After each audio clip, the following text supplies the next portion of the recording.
जय बोलो सद्गुरु महाराज की जय। सिन्नम्मी समेत बोधानंद सनपल गणपति स्वामी स्वागुरु परम गुरु परमेष्ठ गुरु सद्गुरु जगद्गुरु गुरु परब्रह्मणे नमः। श्रीमद्गुरुदेवुनकु ध्यायामि ध्यानं समर्पयामि। पूर्णबोध शतकम् रचयित गानमु पूर्णानंद चिरंजीवी स्वामी। మూడు దేహంబులకు మూడవస్థులకును ముగ్గురు మూర్తులకును మూలమైన నదియు మహతత్వంబును కారంబు పూర్ణ గురువర్య శ్రీ బోధనంద గణపతార్య।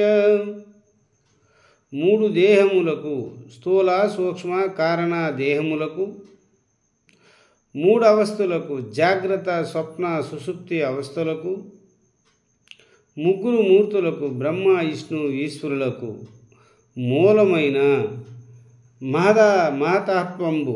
మహతత్వం అంటే అదే ఓంకారము।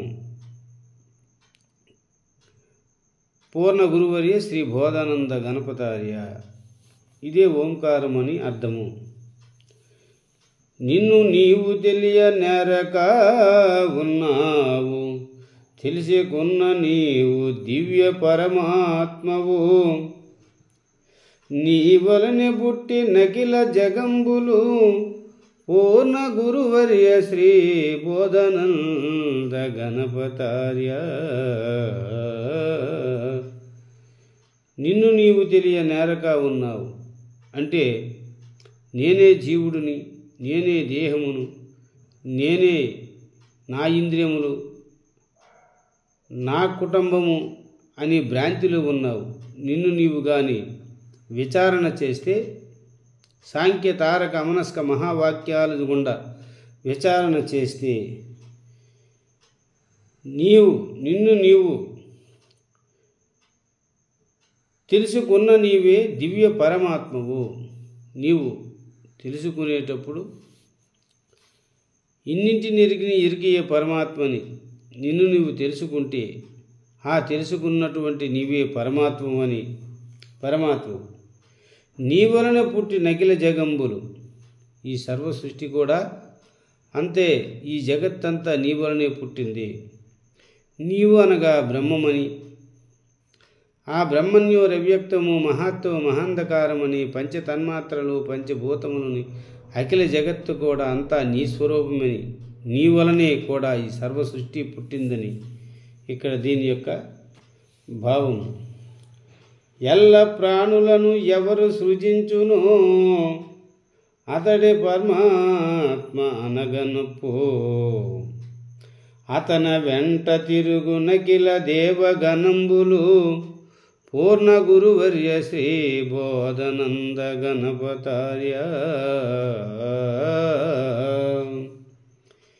ఎల్ల ప్రాణులను ఎవరు సృజించును అంటే నరులాది సకల జంతు జగములాయే, ఈ జగయుగంబులాయే ఈ రీతి పరమాత్మ మాయ వలన అన్నట్లుగా ఎవరు సృజించును అతడే పరమాత్మ అనగనొప్పు, తన వలనే ఈ సర్వ సృష్టి అంతా కూడా పుట్టిందని అర్థము।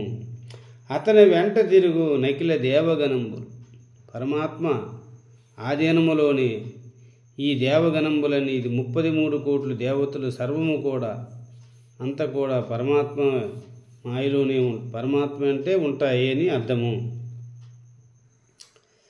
కలలో గన్నవాడు కలలోన భ్రష్టుడు, కలను మేల్కొన్నవాడు కాలాతీతుడు, కలను కల్లజేసి కానరా పూర్ణంబు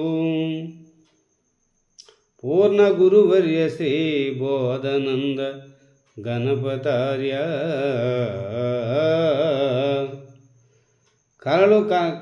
కలలు గన్నవాడు కలలోన భ్రష్టుడు అంటే ఈ సర్వ సృష్టి అంతా కూడా నాతో కూడా ఇదంతా కూడా ఒక కల వంటిది। ఈ కలలోన ఇంకా ఏదో సంపాదించాలని మోహంబుతో ఈ సర్వ సృష్టి నా ఆధీనంలో ఉండాలనేటటువంటి భ్రమలో ఇంకా కలలు కంటుంటాడు। అలాంటి వాడు కలలోన భ్రష్టుడు, కలను మేల్కొన్నవాడు కాలాతీతుడు. ఎవడైతే సద్గురువుని పాదములందు ఆశ్రయించి ఇది ఒక కల వంటిది, ఇది స్వప్నము వంటిది, కలలోన వచ్చినటువంటి వస్తువులు ఎట్లాగైతే మేలుకుంటే లేవో అట్లాగనే ఈ కలను మేల్కొన్నవాడు కాలాతీతుడు. ఈ వస్తువులు ఎట్లాగైతే లేవో అట్లాగే నేను కూడా ఒక కల వంటి వాడనని, ఈ కళను మేల్కొనేటటువంటి వాడు కాలాతీతుడు. కళను కళ్ళ చేసి కాబట్టి ఇదంతా ఒక కళ వంటిదని, ఇది లేని వంటిదని నిజతత్వాన్ని ఎరిగి, ఆ పూర్ణతత్వాన్ని ఎరిగి, కానరా పూర్ణంబు ఆ పరిపూర్ణ భావాన్ని ఎరిగి తాను లేనినేటటువంటి నిజతత్వాన్ని తెలుసుకోవాలని దీని యొక్క అర్థము. రాతి బొమ్మను గని రాముడని మృక్కెదరు, శ్వాసలోని రామ సూత్రమెరుగరు, సూత్రమెరిగిన వాడు సుజ్ఞానవంతుడు, పూర్ణ గురువర్య శ్రీ బోధానంద ఘనపతార్య. ఇప్పుడు రాతి బొమ్మను గని, రాతి బొమ్మలు అనేటటువంటివి మొక్కి అవే రాముడనేసి పూజలు చేస్తుంటారు. కానీ వాస్తవముగా అవి రంగుగా ముక్కుచుని ఎన్నో బాధలు పడి తీర్థయాత్రలు చేస్తుంటారు. కానీ శ్వాసలోని రామ సూత్రం బెరుగరు. అంటే శ్వాస అనేటటువంటి ముక్కులోని గాలి ముక్తికి తోవరా విశ్వధాభిరామి నిరువేమన్నట్లుగా ఈ శ్వాసలోని రామతత్వము, ఈ సూత్రం ఎవరైతే తెలుసుకుంటారో వారే ధన్యులు. సూత్రం ఎరిగిన వాడే, ఇటువంటి సూత్రాన్ని ఎరిగినటువంటి వాడు ఎవరైతే ఎరుగుతారో అటువంటి వాడే సుజ్ఞానవంతుడు, మంచి జ్ఞానవంతుడని, అట్లాంటి వాడే నిజమైనటువంటి భక్తుడని దీని యొక్క అర్థము. అంత తాననుచు అంతరంగమున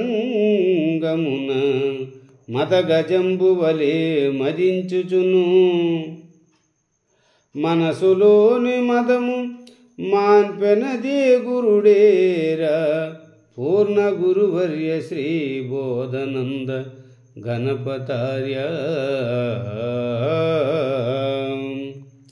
అంతే తాననుచు, నా వలనే ఈ గృహము నడుస్తుంది, నా వలనే నేను కుటుంబాన్ని పోషిస్తున్నాను, నేను ధనవంతుడును, నేను విద్యావంతుడును, నేను భాగ్యవంతుడును, నేను యవ్వనవంతుడును అనేటటువంటి మదముతో మదించుచు, మదగజంబు వలె మదించుచును. మనసులోని మదము మాన్పినటువంటి వాడు ఎవరు అంటే, మనం ఎప్పుడైతే గురువుగారిని ఆశ్రయించామో ఆ గురువారి మన మదంబులనన్నింటినీ మాన్పినటువంటి వాడిని ఇక్కడ స్పష్టముగా చెప్పబడుతుంది. జై బోలో సద్గురు భీమరాజుకి జై.